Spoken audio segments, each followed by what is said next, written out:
भक्तजनों, इस वीडियो में सुनेंगे माता दुर्गा के सप्तशती पाठ में निहित कवच पाठ। कवच पाठ के बारे में ऐसी मान्यता है कि कवच का पाठ करने के बाद अगर आप कहीं भी जाते हैं तो आपके शरीर का एक एक अंग पूरी तरह सुरक्षित होता है। अनेक तरह के दुर्घटनाओं के संभावना से हमारा शरीर बच जाता है और दुर्गा नवरात्रि में कवच पाठ का अपना एक विशेष ही महत्व है। और अगर कवच का पाठ दुर्गा सप्तशती के पाठ के पहले किया जाए तो दुर्गा सप्तशती के पाठ से जो पुण्य फल मिलता है उससे कवच के साथ पढ़ने से कई गुना उसका पुण्य फल और अधिक बढ़ जाता है। तो आइए विघ्नहर्ता श्री गणेश का नाम लेकर इस कवच पाठ को सुनते हैं। इस कवच का पाठ करने से पहले आप लोगों से अनुरोध है, प्लीज़ आप मेरे वीडियो को लाइक और शेयर कर ले, साथ ही मेरे चैनल को भी सब्सक्राइब कर ले ताकि जब भी इस तरह का वीडियो अपलोड करूं उसका नोटिफिकेशन सबसे पहले आपको मिले।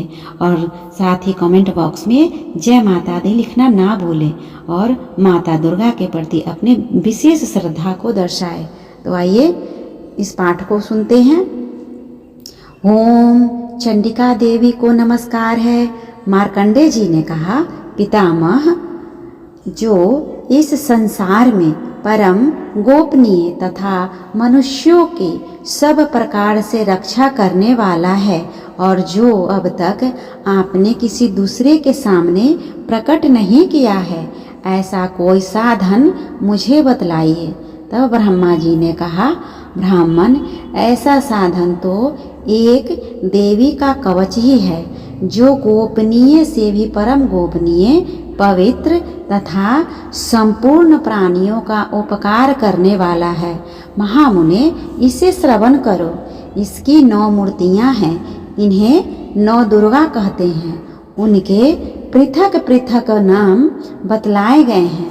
प्रथम नाम शैलपुत्री है, दूसरी मूर्ति का नाम ब्रह्मचारिणी है, तीसरा स्वरूप चंद्रघंटा के नाम से प्रसिद्ध है, चौथी मूर्ति को कुष्मांडा कहते हैं, पांचवी दुर्गा का नाम स्कंद माता है, देवी के छठे स्वरूप को कात्यायनी कहते हैं, सातवां कालरात्रि और आठवां स्वरूप महागौरी के नाम से प्रसिद्ध है, नवी दुर्गा का नाम सिद्धिदात्री है। ये सब नाम सर्वज्ञ महात्मा वेद भगवान के द्वारा ही प्रतिपादित हुई है। जो मनुष्य अग्नि में जल रहा हो, रणभूमि में शत्रुओं से घिर गया हो, विषम संकट में फंस गया हो तथा इस प्रकार भय से आतुर होकर और जो भगवती दुर्गा की शरण में प्राप्त हुए हो, उनका कभी कोई अमंगल नहीं होता है। युद्ध के समय संकट में पड़ने पर भी उनके ऊपर कोई विपत्ति नहीं आती है। उन्हें शोक, दुख और भय की प्राप्ति नहीं होती है। जिन्होंने भक्ति पूर्वक देवी का स्मरण किया है, उनका निश्चय ही अभ्युदय होता है। देवेश्वरी, जो तुम्हारा चिंतन करते हैं उनकी तुम निस्संदेह ही रक्षा करती हो। चामुंडा देवी प्रेत पर आरूढ़ होती है, वाराही भैंसे पर सवारी करती है, ऐन्द्री का वाहन ऐरावत हाथी है, वैष्णवी देवी गरुड़ पर ही आसन जमाती है, माहेश्वरी वृषभ पर आरूढ़ होती है, कौमारी का वाहन मयूर है, भगवान विष्णु के प्रियतमा लक्ष्मी देवी कमल के आसन पर विराजमान है और हाथों में कमल धारण किए हुए हैं। वृषभ पर आरूढ़ ईश्वरी ने श्वेत रूप धारण कर रखा है। ब्रह्मे देवी ने हंस पर बैठी हुई है और सब प्रकार के आभूषणों से विभूषित है। इस प्रकार ये सभी माताएं सब प्रकार की योग शक्तियों से संपन्न है।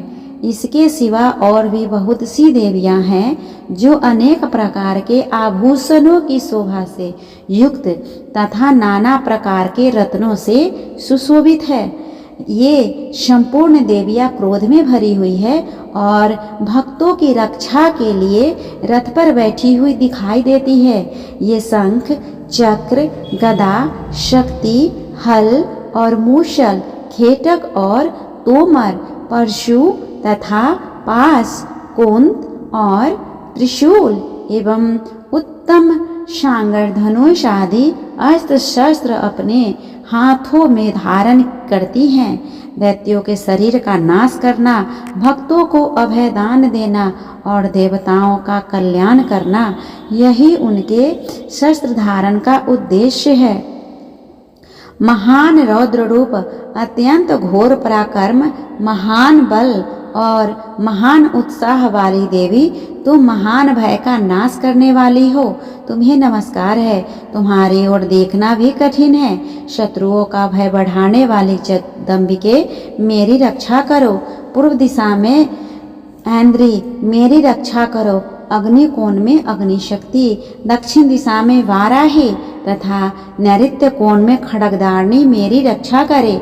पश्चिम दिशा में वारुणी और वायव्य कोण में मृग पर सवारी करने वाली देवी मेरी रक्षा करे। उत्तर दिशा में कौमारी और ईशान कोण में शूल धारणी रक्षा करे। ब्रह्मानी, तुम ऊपर की ओर से मेरी रक्षा करो और वैष्णवी नीचे की ओर से मेरी रक्षा करो।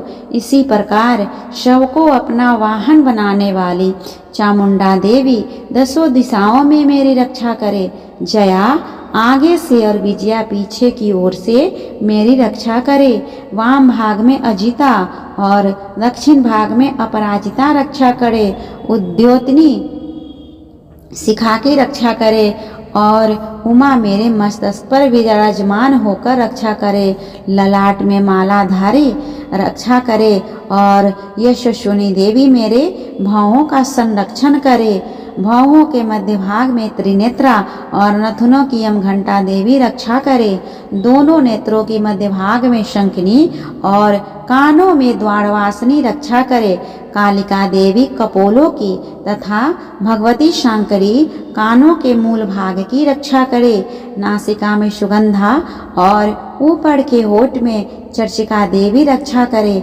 नीचे के ओठ में अमृत कला तथा जिह्वा में सरस्वती देवी रक्षा करे। कौमाड़ी दांतों की और चंडिका कंठ प्रदेश की रक्षा करे। चित्रघंटा गले की घंटी की और महामाया तालू में रहकर रक्षा करे। कामाक्षी कोढ़ी की और सर्वमंगला मेरी वाणी की रक्षा करे। भद्रकाली ग्रीवा में और धनुर्धरी पृष्ठवंश में रहकर रक्षा करे। कंठ के बाहरी भाग में नीलग्रीवा और कंठ की नली में नलकुबरी रक्षा करे। दोनों कंधों में खड़गनी और मेरी दोनों भुजाओं की वज्रधारणी रक्षा करे। दोनों हाथों में दंडनी और अंगुलियों की अंबिका रक्षा करे। शूलेश्वरी नखों की रक्षा करे। कुलेश्वरी कुक्षी में रहकर रक्षा करे। महादेवी दोनों स्तनों की और शोक विनाशनी मन की रक्षा करे। ललिता देवी हृदय में और शूलधारणी उदर में रहकर रक्षा करे। नाभि में कामिना और गुह्या भाग के गुहेश्वरी रक्षा करे।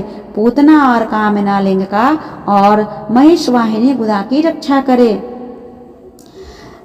भगवती कटी भाग में और विंध्यवासिनी घुटनों की रक्षा करे। संपूर्ण कामनाओं को देने वाली महाबला देवी दोनों पिंडलियों में रक्षा करे। नारसिंही दोनों उटियों की और तेजसी देवी दोनों चरणों के पृष्ठ भाग की रक्षा करे। श्री देवी पैरों की उंगलियों में और तलवासनी पैरों के तलुओं में रहकर रक्षा करे।